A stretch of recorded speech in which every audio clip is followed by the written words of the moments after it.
I want to continue our conversations now. The chief and mayor both mentioning this is the start of a conversation for our community.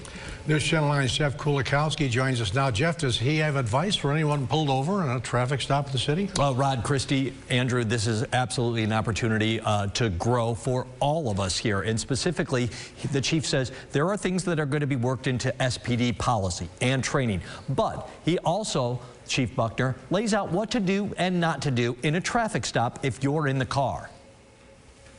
And I want to do, again, a point of clarity here. You see what happened with Mr. Moore: resistance, non-compliance, force. You see Mr. Osario's taken from the vehicle, instructions, compliance, no issues. Buckner's advice during a traffic stop is to follow an officer's legal instructions and adds, showing your hands is always advised. Gaining compliance from an individual who refuses to cooperate with a lawful order and who would resist arrest is the most common scenario that causes us to use force. Buckner says it's understandable for any passenger to be curious what's going on if their friend or family member is taken out of a car by police. But he says there are some very simple rules you should abide by still. I will tell you and respectfully ask our public, if you're a passenger in a vehicle where this kind of thing is going on, stay in the vehicle.